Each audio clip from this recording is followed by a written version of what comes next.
पूर्व विधायक सपा के जो है रामशरण जी श्रीनगर विधानसभा सीट से। हाँ जी सर जी, आप यहाँ आज गुरु घर में किस लिए इकट्ठा हुए हैं, कैसे आए यहाँ? यहाँ एक कुलदीप सिंह जी हैं, हाँ जी, आ रहे हैं।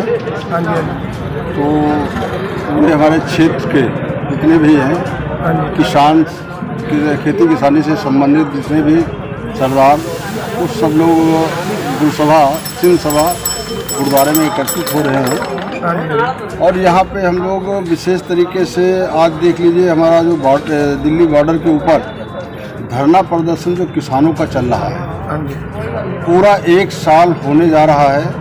हाँ जी, मैं हिंदुस्तान के उन लोगों को याद दिलाना चाहता हूँ जिन लोगों ने कभी राजनाथ सिंह जी के बयान सुने थे, हाँ जी, जो आज रक्षा मंत्री हैं, जिन्होंने कहा था कि दिल्ली के नाक के नीचे धरना प्रदर्शन हो रहा है किसानों का, हाँ जी, और हिंदुस्तान में किसानों से बढ़ करके मेरे लिए कोई दूसरी चीज़ नहीं हो सकती। हाँ जी, शायद अगर मैं सत्ता में होता हाँ जी, तो मैं तुरंत जा करके सबसे पहले सारे काम छोड़ करके हिंदुस्तान के उन किसानों से मिलने का काम करता और उनकी समस्याओं का समाधान करने का काम करता। हाँ जी, आज बड़ी शर्म की बात है, आज उन्हीं की सरकार है, भारतीय जनता पार्टी की सरकार है, और भारतीय जनता पार्टी के सरकार में जो काला कानून लाया गया है, जिसके विरोध में हिंदुस्तान के किसान अपने दिल्ली बॉर्डर पे धरना प्रदर्शन कर रहे हैं। वहाँ पे इन लोगों को, जो किसानों की नुमाइंदगी करने वाले लोग अपने को बताते थे,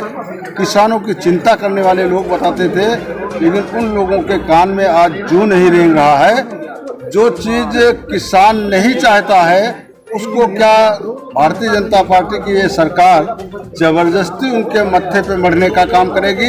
ये कहीं न कहीं हिंदुस्तान के लोगों को सोचने की ज़रूरत है, क्योंकि उस काले कानून में ऐसी व्यवस्था है जिसको सदन के अंदर देश के प्रधानमंत्री चिल्ला चिल्ला करके कहते हैं कि मैं एमएसपी को टच नहीं करूँगा, लेकिन शायद उस कानून को जो पढ़ेंगे वो पूरी तरीके से समझ जाएंगे कि उसमें एमएसपी स्वतः समाप्त हो जा रही है,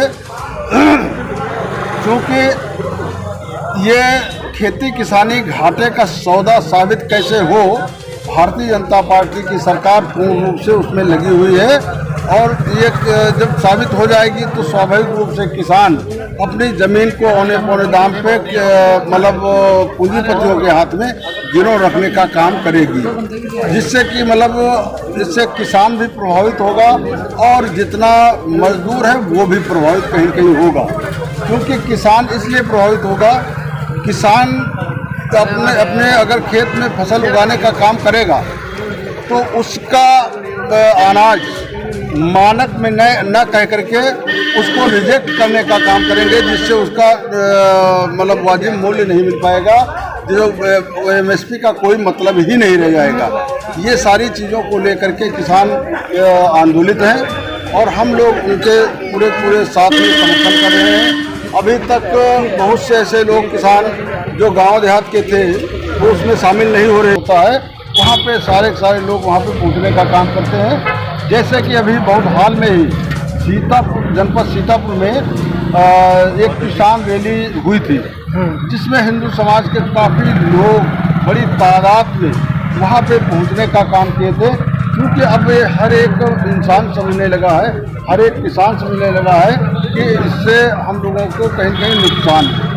अच्छा, एक बात विधायक जी और है, अभी गृह राज्य मंत्री के बयान आए हैं 3-4 दिन पहले, उन्होंने कुछ कहा है कि यूपी से बाहर निकाल देंगे, और मैं पहले विधायक था, सांसद से पहले ये था, उसके बारे में आपका क्या है? आपने वो सुना है? हाँ, सुना है मैंने। उसके बारे में 2 शब्द कहिए। उसके बारे में मतलब उनके बारे में कौन नहीं जानता है, और उस समस्या का समाधान कराने का काम किया। तो जनप्रतिनिधि का ये काम नहीं है कि 9 साल पहले मैं क्या था, पहले जो थे आपको वही काम करने के लिए मजबूर वो कर देंगे, ये मैं कहना चाहता हूँ। ठीक है, धन्यवाद आपका जो आपने अपना कीमती समय दिया। अभी आपने मेहमान आ गए, उनसे भी कुछ बात करते हैं।